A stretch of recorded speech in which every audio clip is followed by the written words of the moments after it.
All right, here I go with another one. Riddles and rants, versatility, vision, ultrasound entertainment. And this one I like to call Reggie Wright Jr. neutralizes the Tupac community. Like he supposed to, right? Just like he supposed to. First I want to say, Tupac already told niggas. Tupac already told everybody. He said that he never thought that a brother would shoot him. He never thought that a brother would turn his back on him or whatever. But that wasn't the case.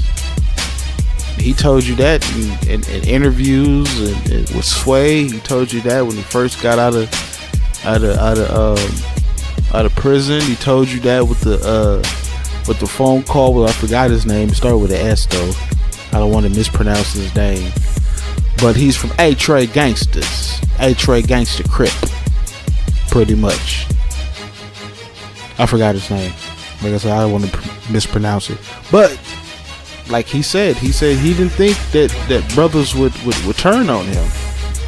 He didn't think that, you know what I'm saying? But in this case, with me putting this information, you know, into light, you know, or I guess you would say speaking on it, you know, there's now a brotherhood between people who think that Tupac is alive versus Tupac being dead.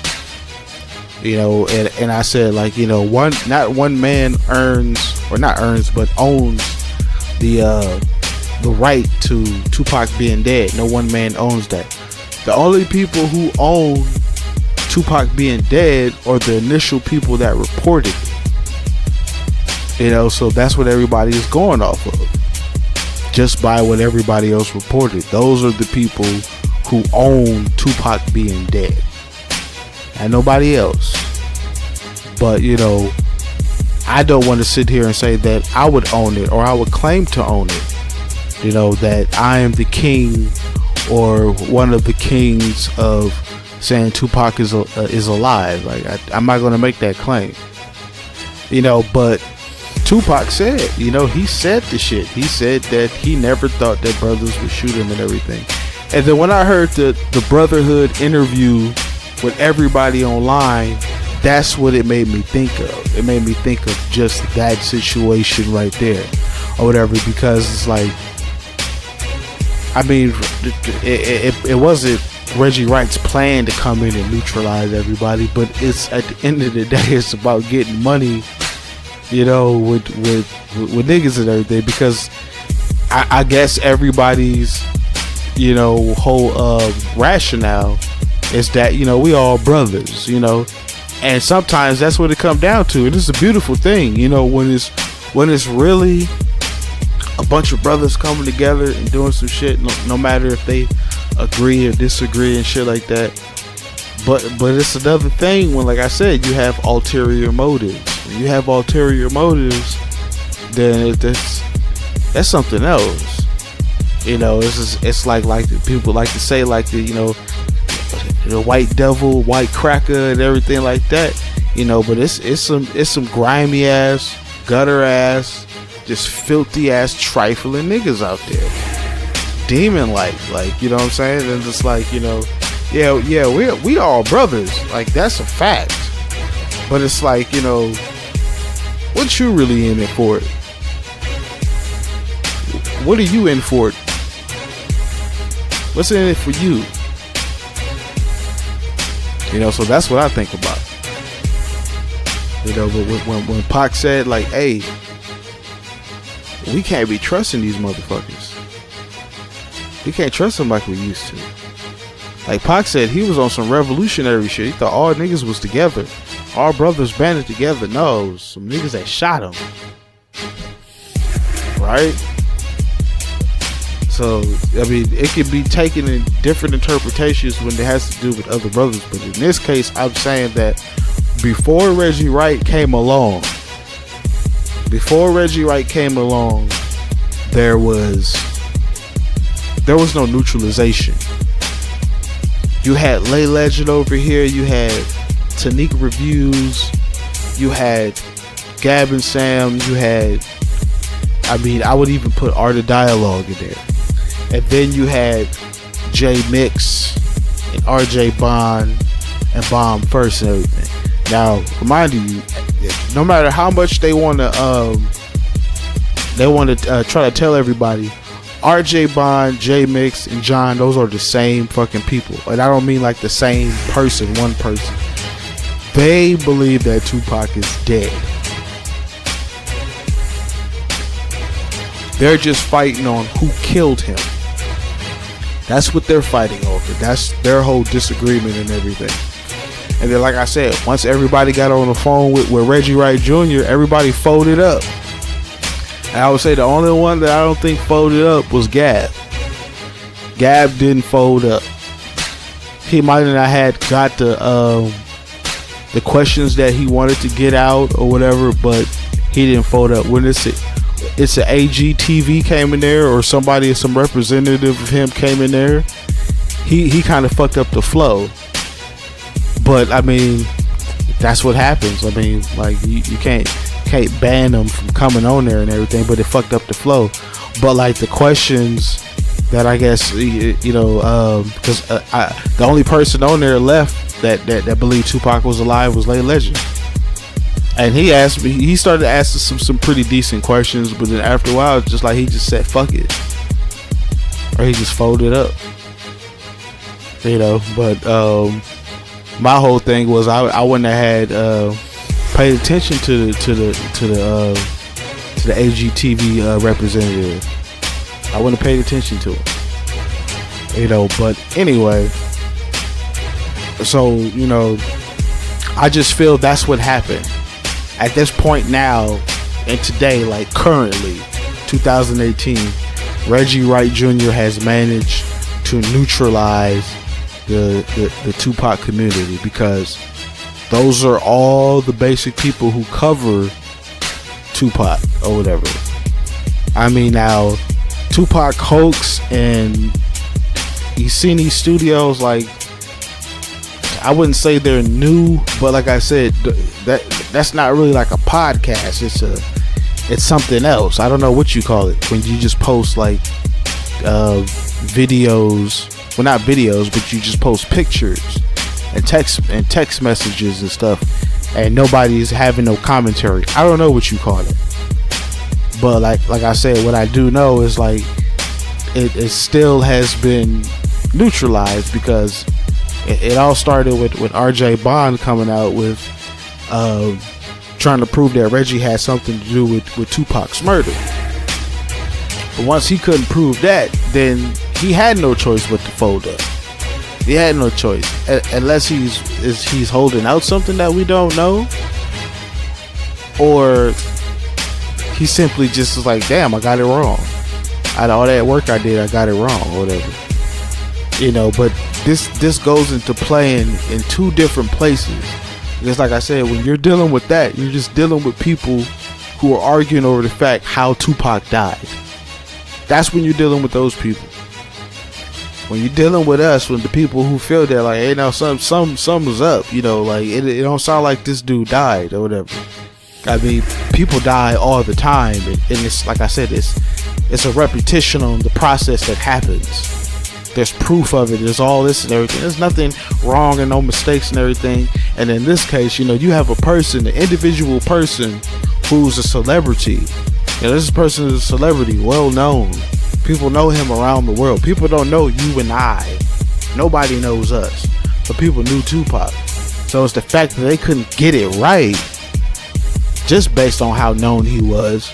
It's just bullshit to me. It's like it's a whole coup. And if somebody is getting outsmarted, regardless, somebody is getting outsmarted. Whether it's the people like us who think Tupac is alive, or the people who think that he died. Because remember it, nobody's seen him dead. Tupac was screaming, oh, just let me die. But at the same time, you just let me die. In the hospital, I'm dead. Fuck me walking around and everything. Like, no, on them papers, I'm dead. That's some real shit right there. Just like I said, I brought up the the prize interview and everything like that. Like it's straight up. It's you just have to look at it in your way, and however way you take it, that's just what it's gonna be regardless. But Reggie Wright neutralizing the Tupac community, with the form of what they like to call the brotherhood and everything like that.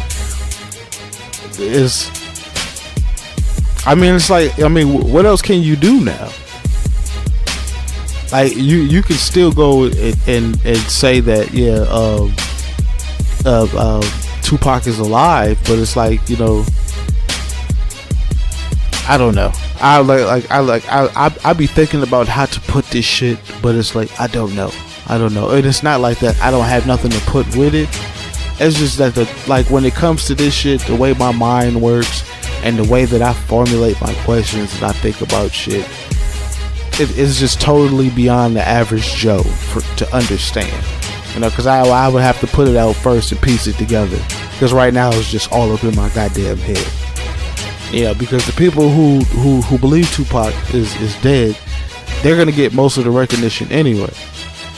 But if you believe that Tupac is alive and you're going against, and I wouldn't say it's not the opposition, I'm just using this as an example, the opposition, and then just to interview people or be around people who still think Tupac is dead, but just to get some stories off of them. I mean, that's something else, but at the same time it destroys like your core foundation on what you believe and what you feel. You feel that Tupac is dead, but then you go into talking to people who don't feel that he's alive, but at the same time, these people have personal stories that ain't got nothing to do with that. So people want to listen to that and they want to hear that. That is totally fine. Like that is totally fine. I'm good with that. I always want to hear an unheard Pac story. I always do. You know what I'm saying? But I'm not gonna go over there and destroy my core foundation. I'm not gonna do that. I really just don't see anybody. I don't know if it's a couple people out there I probably heard who feel like Tupac is alive, but they don't want to say nothing. That's who I would be interested in if they can get those people, because it's, everybody getting the people from Death Row and like that, like Death Row, like a lot of people don't understand, like Death Row ain't got shit to do with Tupac. Like what Tupac was really about has nothing to do with Death Row. And I think that's where the compromise came, and I think that's where the neutralization probably came from. Like when it comes to Tupac and Death Row, like you affiliate Tupac with Death Row, but ultimately in a broader horizon, a broader sense, you get a better glance and clarity. Tupac had nothing to do with Death Row at all. That's not what the fuck. That was a pit stop for him. But since Tupac was there, you gotta talk about it. Like I said, I feel that this brotherhood would have never happened if Reggie Wright didn't do it the way he did it. Like I said, like Reggie Wright is not totally innocent, just like a lot of us are. But when you think about that, a lot of us are innocent when it comes to like somebody being conspired to be murdered against or something like that. We're innocent of that, but like Reggie still is a suspect of that because of how it all went down and the head of security and house security and all this other shit. You know what I'm saying? So, I mean, people could take it how they want to take it. Like, no, me personally, I don't feel that Reggie had anything to do with Tupac getting shot, but I still feel that he knew something. He knew something. But like I said, that's why I made the video with Whack 100. him acting like like he's stupid. Acting like he's stupid. Whack 100 put him on blast. It was like, why you acting stupid? And that's the whole shit I was saying. Because people were talking to Reggie like, you know, he's completely innocent. Like he's like a Jewel or Storm. Like he's one of the females. Like they really don't know what the fuck is going on. You know, but a lot of the people who were there like knew what was going on. Like knew that there were police there, and it had became something else other than the record label. Death Row became something else. Death Row, it started out as a record label, but the way it was funded and everything like that, like come on now. I mean, because if that's normal, then you got to say that every record label is infiltrated with policemen. You have to say that. If there's no exception to Death Row, then that means that all record labels are infiltrated with FBI agents and policemen. And if you think of an MCA, Elektra, Atlantic, Sony, Universal, you don't think of FBI agents and you know, other people, ATF and people being infiltrated. I mean, if you do, it's because somebody's scheming some money off the top. That's the only time you'll probably find the FBI or something like that, you know, CIA or shit like that, or whatever. Somebody's scheming some money off the top. It's some financial shit. But when it comes to like drugs and stuff like that, I mean, you could probably argue the fact that probably some record labels do it at a minimum level. But when you have a record label named Death Row, and then the people who are affiliated with it, then you got to think of how quickly, you know, that record label will be infiltrated. And then that's when it becomes neutralized.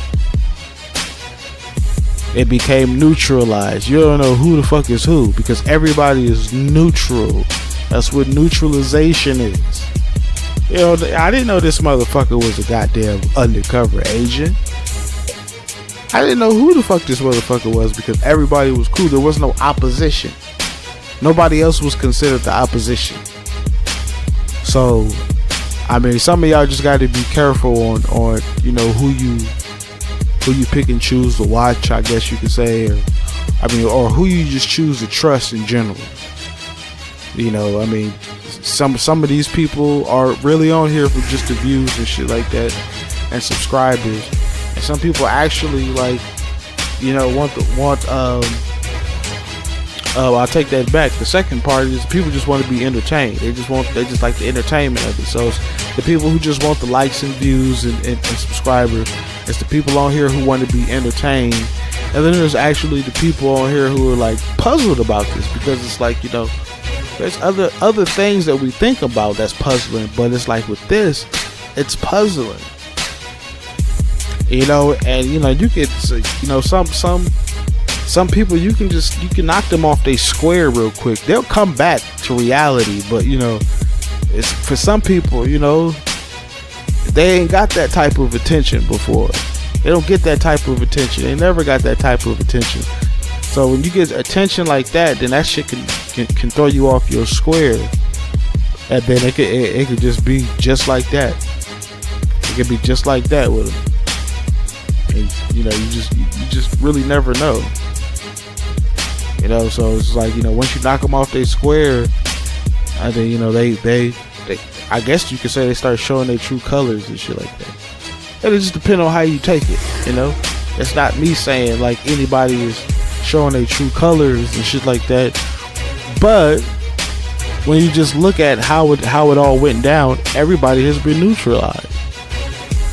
Just about everybody. I mean, Tanique said he don't fuck with nobody. He don't fuck with no goddamn body and everything. Like I said, you know, when Reggie started coming, everybody hopped on it, which they were supposed to do. Supposed to hop on that. But now it's like you probably gonna have to make more content and double up on what you have, because like Reggie, that was a big step. Like I said, he's connected to death row. He was head of security, he's a police officer, ex-police officer. He's finna go to jail for some fucking drugs and shit like that. So it's like, yeah, of course that's the motherfucker to talk to. Plus, on top of that, he got the connections. Remember, you gotta know somebody that knows somebody. That's how that shit works. You gotta know somebody that knows somebody. That's what Reggie is. He know people. He could easily get them on the phone and shit and have people connect to everybody else and everything. But at the same time, he still neutralize the people. Still neutralize them. Because it just takes Reggie off the radar for whatever. Who knows what part Reggie had? I don't give a fuck what nobody say. Reggie had a part in something. And for anybody to say like, oh, he ain't had no, whatever. Get the fuck out of here. Some key players and key motherfuckers and everything. Especially police officers. Like I said, like Reggie ass was probably on the fucking lower bottom of the totem pole. He was on the lower bottom. But Reggie had a part. I don't give a fuck what nobody say. He had a part. And now he's neutralizing the people that he can neutralize to get their mind off of Reggie. What part did Reggie play? Like, he's going to deny it, of course, so there's just no reason of bringing it up. There's no reason to ask him, like, Reggie, what part did you play? Like, just tell us what part did you play besides security? Like, what happened when everything got infiltrated? What did you know that was going on and shit? They ain't going to say that. They have a part in nothing. All he was doing this. And by the time Suge went to prison and that's all he got for you. So that's what I'm saying. Reggie Wright has neutralized everybody.